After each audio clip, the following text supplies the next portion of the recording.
दोस्तों हम एक ऐसे ग्रह पर रहते हैं जो ब्रह्मांड का सबसे अलग ग्रह है, जिसका नाम है पृथ्वी। पृथ्वी ही हमें लाखों करोड़ों साल से हवा और पानी के साथ एक अच्छा रहने लायक वातावरण देती है। आज मानव जाति ने इतनी ज्यादा टेक्नोलॉजी विकसित कर ली है कि आजकल इंसानों के कामों की जगह मशीनरी युग ने ले ली है। मगर दोस्तों आपने कभी सोचा है कि आखिर ये दुनिया कैसे बनी? क्या पृथ्वी शुरुआत से ही एक हरा भरा ग्रह थी?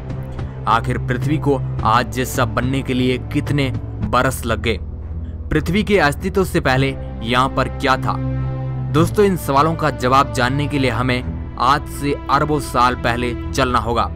आखिर वो कौन सी घटना थी जिसने पृथ्वी को मौजूदा स्वरूप प्रदान किया? तो चलिए आज चलते हैं समय के फ्लैशबैक में और इस रहस्य से पर्दा उठाते हैं कि पृथ्वी की उत्पत्ति कैसे हुई थी। हेलो दोस्तों, मैं हूं आपका दोस्त सुरेश सांचोरी। आप देख रहे हैं रहस्य टेलीविजन यूट्यूब चैनल। हमारा चैनल आपको अंतरिक्ष के बारे में सटीक नॉलेज प्रोवाइड करवाता है, तो फिर एक सब्सक्राइब तो बनता है। दोस्तों हम आ गए हैं आज से करीब 4.6 अरब साल पहले, जब यहाँ पर पृथ्वी का नामो निशान भी नहीं था। उस समय यहाँ पर गैस और धूल के बादल मौजूद थे। जब गैस और धूल के बादल को ग्रेविटी ने एक जगह पर एकत्रित किया तो इस बादल का ज्यादातर हिस्सा एक जगह पर जाकर इकट्ठा हो गया। इसी बादल के मलबे ने आगे जाकर एक तारे का रूप लिया, जिसने बाद में सूरज की शक्ल ले ली। इस नवजात सूरज ने बादल में मौजूद 99.9% गैस और धूल को अपने अंदर समेट लिया और बची खासी धूल और गैस ने एक डिस्क का रूप ले लिया। अब नवजात सूर्य के चारों ओर धूल और चट्टान के टुकड़े चक्कर लगा रहे थे। अभी तक यहाँ पर कोई भी ग्रह मौजूद नहीं था, मगर धीरे धीरे आज से 4.54 अरब साल पहले सूरज के चारों ओर मौजूद धूल और चट्टान के कण गुरुत्वाकर्षण की वजह से आपस में जुड़ रहे हैं और लाखों करोड़ों साल बीत जाने के बाद इन चट्टानी टुकड़ों और धूल ने एक ठोस पिंड का आकार ले लिया। उनमें से एक चट्टानी पिंड सूर्य से एक खास जगह पर जन्म लेता है। वह था हमारा पृथ्वी। उस समय हमारी पृथ्वी बहुत ही ज्यादा गर्म और आग के गोले के रूप में थी। उस वक्त हमारे लिए यह कल्पना करना भी मुश्किल था कि इस हालात के बावजूद यह ग्रह रहने लायक बन सकता है। जब पृथ्वी का निर्माण हुआ तब यहाँ पर हालात नरक जैसे थे। अगर उस समय हम इस पृथ्वी पर बिना स्पेस सूट उतरते तो हमारा शरीर जलकर खाक हो जाता। उस वक्त पृथ्वी की जमीन पूरी तरह खोलते हुए लावे से ढकी हुई है, जहां पर इंसान का जिंदा रहना तो दूर की बात, बल्कि पैर रखना भी जान गंवाने जैसा था। पृथ्वी के पास उस समय ना तो वायुमंडल था और ना ही एक स्थिर वातावरण। मगर आज से 4.5 अरब साल पहले हमारी पृथ्वी के साथ एक ऐसी घटना घटी जिसने काफी हद तक पृथ्वी को बदल कर रख दिया। उस समय अंतरिक्ष का एक हमलावर पृथ्वी को तबाह करने की फिराक में था। उसका आकार मंगल ग्रह जितना था। यह घटना पृथ्वी के लिए आगे जाकर अच्छी साबित होने वाली थी, जिसकी वजह से पृथ्वी का हुलिया ही बदलने वाला था और वह 15 किलोमीटर पर सेकंड की रफ्तार से पृथ्वी की ओर बढ़ रहा था। इसी रफ्तार के साथ थिया नाम का उल्का पिंड हमारी धरती से टकरा जाता है। इस पिंड की टक्कर की वजह से हल्के पदार्थों के बने टुकड़े अंतरिक्ष में बिखर गए और पृथ्वी की चारों ओर चट्टानों के टुकड़े फैल गए और इन्होंने पृथ्वी के चारों ओर घूमते हुए एक विशाल रिंग का आकार ले लिया। बाद में ग्रेविटी की वजह से इकट्ठे होकर इन्होंने एक पिंड का निर्माण किया। वो पिंड कोई और नहीं बल्कि हमारा चांद था। उस समय अगर ये घटना पृथ्वी के साथ नहीं होती तो आज का हमारा चंद्रमा नहीं होता।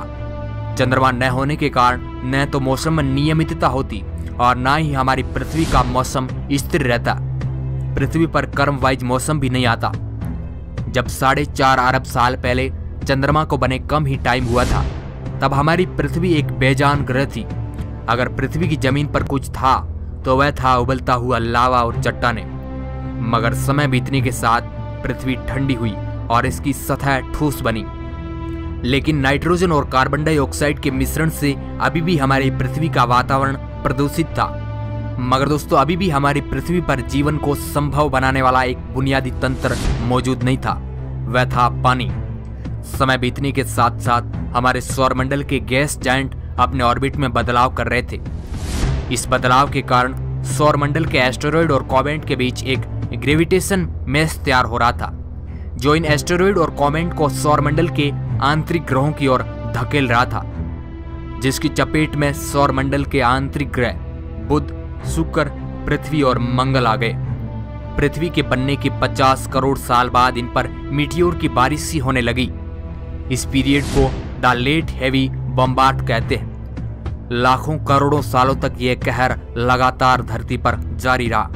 एस्टेरॉयड और कॉमेट की लगातार बमबारी चलती रही। इन क्षुद्र ग्रहों की चपेट में हमारा चांद भी आ गया, जिसका प्रूफ आज इसकी सतह पर विशाल क्रेटर देख सकते हैं। इस समय हमारा चांद बहुत ही गर्म था और यह आसमान में एक लालटेन की तरह चमक रहा था।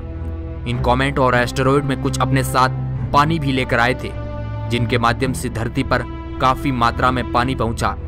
इन एस्टेरॉयड और कॉमेट की पृथ्वी पर करोड़ों सालों तक बारिश होती रही।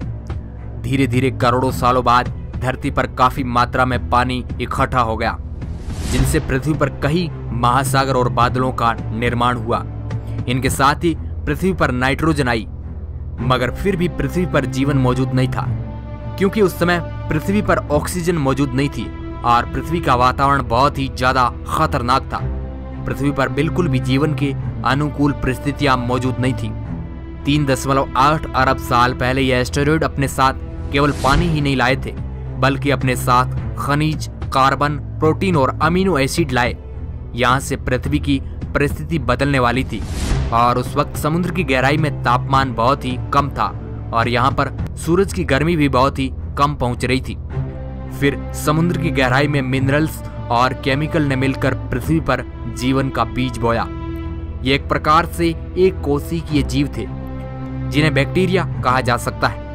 उन बैक्टीरिया ने उस मुश्किल हालात में अपने आप को ढाल लिया, मगर इन बैक्टीरियाज की संख्या धीरे धीरे इतनी ज्यादा बढ़ने लगी कि समुद्र का पानी इन बैक्टीरिया से भर गया। करोड़ों साल बीत जाने के बाद इन बैक्टीरियाज की संख्या में इतनी ज्यादा वृद्धि हुई कि ये आपस में जुड़कर एक पत्थर जैसे आकार का रूप ले लिया। इनको स्ट्रोमेटेलाइट्स बैक्टीरिया कहा जाता है। मगर दोस्तों, पृथ्वी को आज के जैसा बनने के लिए पृथ्वी के वातावरण में एक जबरदस्त बदलाव की जरूरत थी और उसके लिए जरूरत थी पृथ्वी को ऑक्सीजन की। मगर आखिर ऑक्सीजन आएगी कहां से? लेकिन उस वक्त समुद्र की गहराई में कुछ अजीब सी प्रक्रिया हो रही थी। ये बैक्टीरिया सूरज की रोशनी को लेकर उसे डाइजेस्ट करके ऑक्सीजन में बदलने में कामयाब था। इस प्रक्रिया से पृथ्वी के वातावरण में गजब का वेस्ट प्रोडक्ट पैदा होने लगा, जो था ऑक्सीजन। जी हाँ, ये वही ऑक्सीजन है जिससे आज हम सांस लेते हैं। हालांकि बैक्टीरिया बहुत ही कम मात्रा में ऑक्सीजन पैदा करते थे, लेकिन करोड़ों सालों से अरबों बैक्टीरियाज ने पृथ्वी के वातावरण को ऑक्सीजन से भर दिया।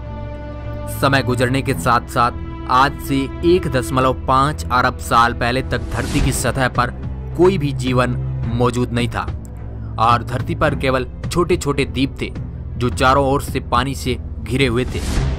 मगर अब धरती के क्रस्ट में कुछ हलचल होने लगी, जिस कारण धरती की सतह कई टेक्टोनिक प्लेट्स में बिखर गई। फिर इन प्लेट्स में मूवमेंट के कारण कई सारे द्वीप आपस में जुड़कर एक सुपर कॉन्टिनेंट का निर्माण करते हैं। उस वक्त पृथ्वी का तापमान 30 डिग्री सेल्सियस था, लेकिन समय बीतने के साथ साथ आज से करीब 75 करोड़ साल पहले धरती 2 भागों में बंट चुकी थी और पृथ्वी के नीचे मौजूद लावा ज्वालामुखी विस्फोट के साथ पृथ्वी की सतह पर आने लगा। ज्वालामुखी विस्फोट की वजह से धरती पर कार्बन डाइऑक्साइड गैस की मात्रा काफी अधिक बढ़ चुकी थी और धरती का वायुमंडल कार्बन डाइऑक्साइड गैस से भर चुका था और फिर पृथ्वी पर अम्लीय वर्षा यानी एसिड की बारिश होने लगी। इस बारिश की वजह से पृथ्वी के वायुमंडल में मौजूद कार्बन डाइऑक्साइड धरती पर चट्टानों के रूप में जमा हो गई, जिस कारण पृथ्वी के वायुमंडल में कार्बन डाइऑक्साइड की भारी कमी आ गई और पृथ्वी का एटमॉस्फेयर सूरज की गर्मी को रोकने में सफल नहीं रहा। साथ ही पृथ्वी के तापमान में भारी गिरावट आने लगी और अब बना आइस एज। समय बीतने के साथ कार्बन डाइऑक्साइड की मात्रा फिर से बढ़ने लगी और आज से 54 करोड़ साल पहले धरती पर मौजूद सारा बर्फ पिघल चुका था। इस वक्त समुद्र की दुनिया भी बहुत ही अलग हो चुकी थी।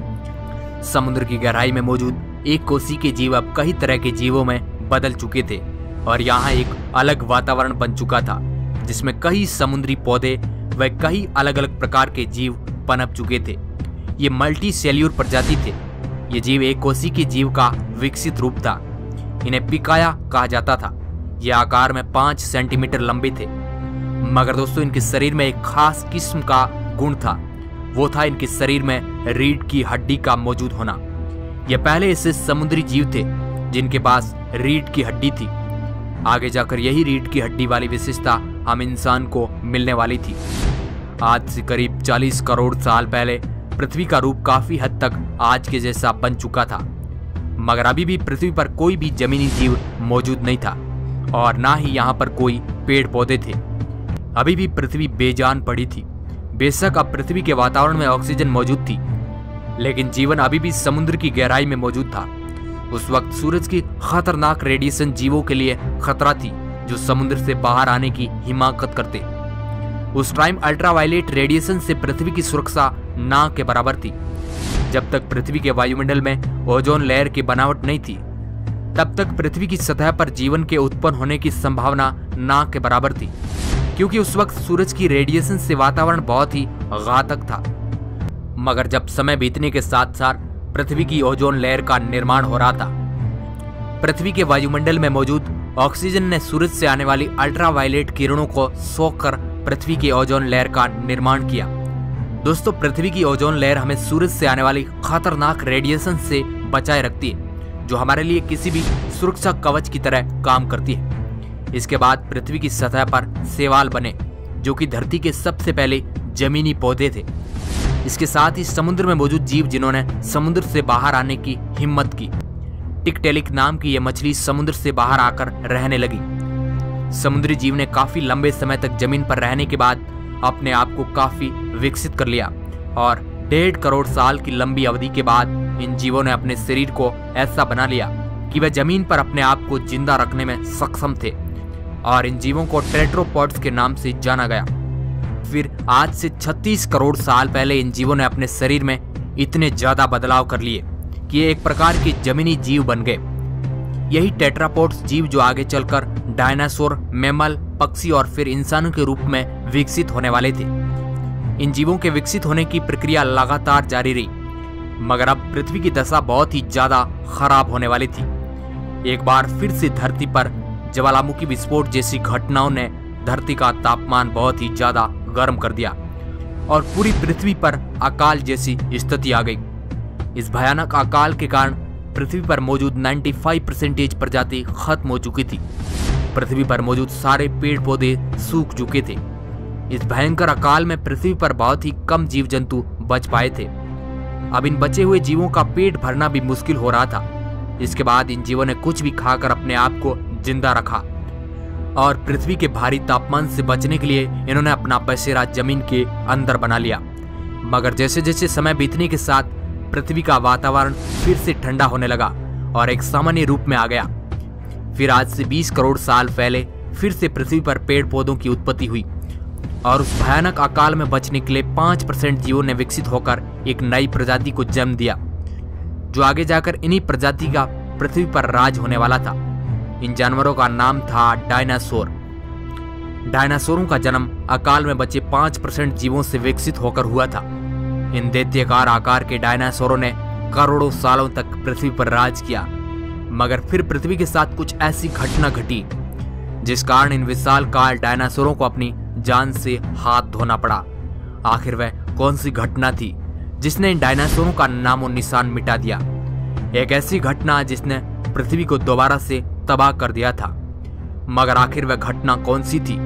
दोस्तों इसके बारे में हम एक अलग एपिसोड में जानेंगे, तो उस वीडियो को आप जरूर देखिएगा। साथ ही दोस्तों इस वीडियो को लाइक और अपने दोस्तों के साथ शेयर करना बिल्कुल ना भूलें और इस प्रकार की अंतरिक्ष के बारे में इंटरेस्टिंग वीडियो देखने के लिए आप हमारे चैनल को सब्सक्राइब कर सकते हैं। वीडियो को पूरा देखने के लिए आपका बहुत बहुत धन्यवाद।